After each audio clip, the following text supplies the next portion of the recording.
Mashaqqatli ishingizda omad tilaymiz. Hozir men cheksiz ehtirom bilan sevimli shoirimiz Mirzo Karimni badiiy sahnamizga chorlamoqchiman va o'tish ham kitobning faol targ'ibotchilarini, mana shu tanlovni o'tkazishda o'zini jonbozligini ko'rsatgan targ'ibotchilarni taqdirlaydilar. Marhamat, ustoz. Rahmat navbat uchun. Avvalambor assalomu alaykum aziz ustozlar, aka-ukalar, opa-singillar. Endi kitob o'qish bir noyob hodisa bo'lib qoldi hozirgi asrimizga kelib. Lekin mana shunday kunlarda ham ayniqsa eng katta kitobni, mana eng katta kitobni eng kichkina bolalar o'qiyotganiga men mana shu Laziz Rahmatovga doim rahmat aytaman. Insonning ismi ham juda katta rol o'ynaydi hayotida.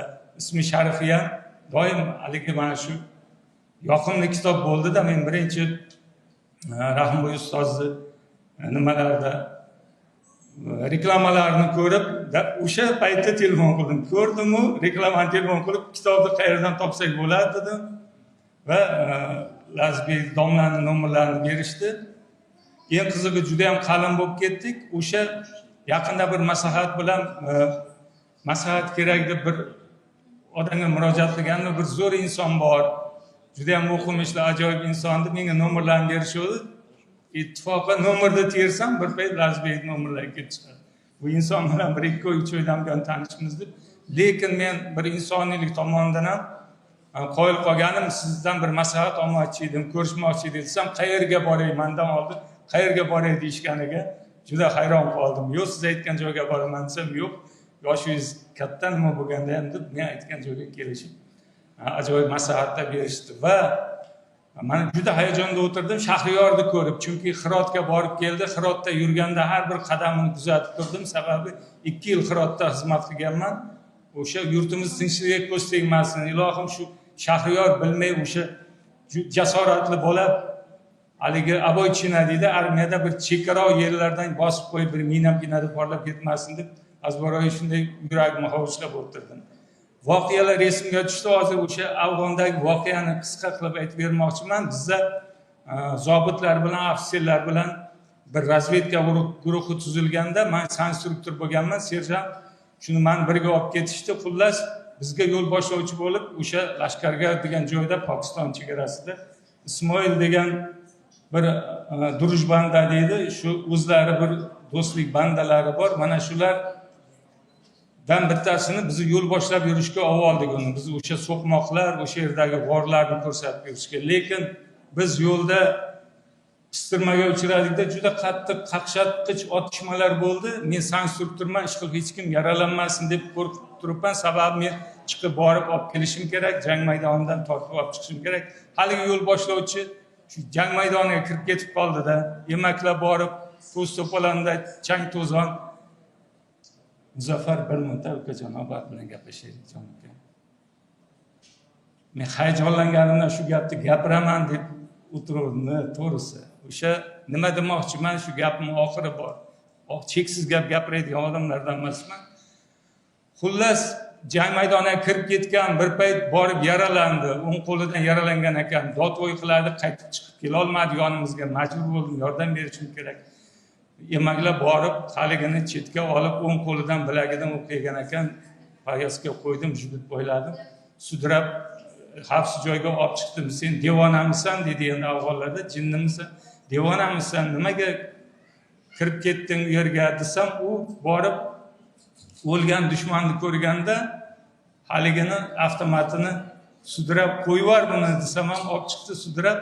Haligi odam aytayapti, men juda xursand haligi. Men bormasam dedim, qon yo'qotib o'lasam desam, yo'q, yordam berishlaring bilardim, men sovet askarlari sherigini tashlab ketmaydi.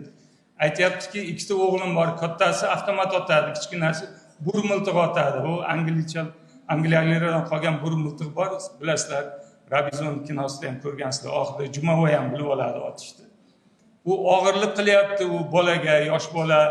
Shunga ota avtomat olib bering deyardim. Mana va nihoyat dedi farzandimga. Ular qurol beryapti endi o'sha 35 yil avvalgi nimalarda. Qurol sovg'a qilyapmiz bolalarimizga. Tug'ilgan kuniga gul beryapmiz. Kitob beryapmiz, tort beryapmiz tug'ilgan kuniga. bundan bir ortiq baxt menimcha bir urush ko'rgan odam sifatida bundan cheksiz mana bolalarimiz mana shu bugun kun issiqligiga mana yuzini yashirib oldi qizim. Olib borasizda menga hech bo'lmasa bitta erta kitob olib berasiz. Mana ikkita farzandim ergashib keldi. Hozir dada kitob 15 ta ekan deyapti. Bizni farzandlarimiz o'qisin, tinchlik bo'lsin eng avvalo. Mana shu yana 10 ta beramiz. Afg'oniston, rahmat, O'zbek.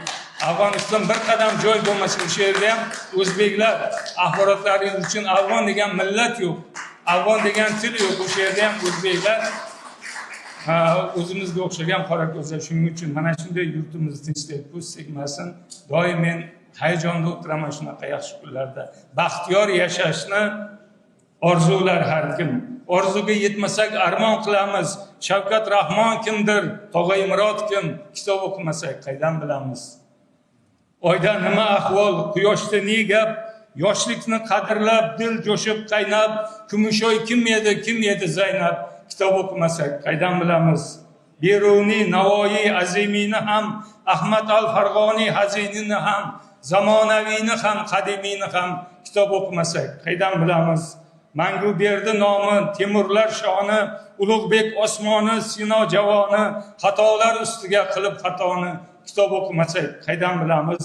Adabiyot nadir, Chiston nimadir, Shamshiru Dubulg'a Qalqon nimadir, Turkiston nimadir, Turon nimadir kitob o'qimasak qaydan bilamiz? Jaholat zanjirin ma'rifat uzgay, odillar, oqillar adolat tuzgay, donolar qurgaydir, nodonlar buzgay kitob o'qimasak qaydan bilamiz? Dunyo nayranglari yaraga tuzdek, mirzoni o'rtaydi og'uli so'zdek, kelajaksa qanday bo'ladi o'zbek?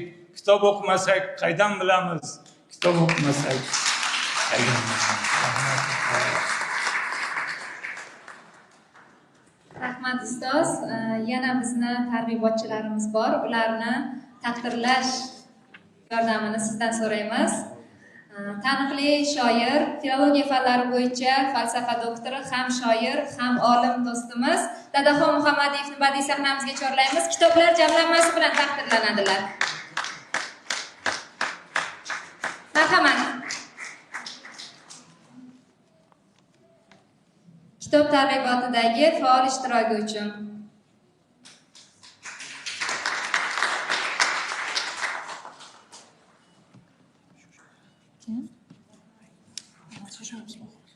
Xo'p, Dildora Mardiyeva, sevimli jurnalistimiz, hamisha Olamning qalbi nomli ko'rsatuvning muallifi, kitobni targ'ibotiga butun umrini bag'ishlagan desam adashmagan bo'laman. Dildora opa,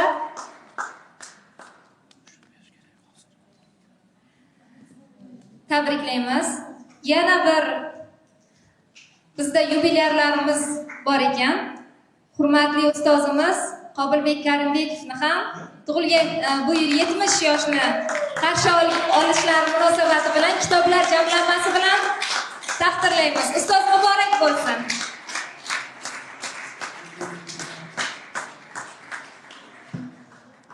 Azizlar, bugungi shiddatli tez zamonda internet, ijtimoiy tarmoqlar juda rivojlangan va mana shu tanlovni ijtimoiy tarmoqlarda tartibli, intizomli, eng muhimi shaffof va halol o'tishida o'zlarining beminnat hissalarini qo'shgan uka-singillarimiz bor. Bular Shahina Usmonova, loyiha administratori, taniqli shoira. Tabriklaymiz Shahina. Mana shu tadbirlarni boshida turgan singillarimizdan faol. Tabriklaymiz Shahinaxon. Keyingisi Gulruh Usmonova, loyiha administratori. Iste'dodli talabalarimizdan Gulruh muborak bo'lsin. Ilm yo'lidagi qadamlaringiz bardavom bo'lsin, yuksalaversin singlim. Keyingi tashkilotchimiz Humoyun Mirzo Mahmudjonov, loyiha administratorlaridan biri, Bilimlar ligasi platformasi asoschisi. Marhamat Humoyun Mirzo. Tabriklayman.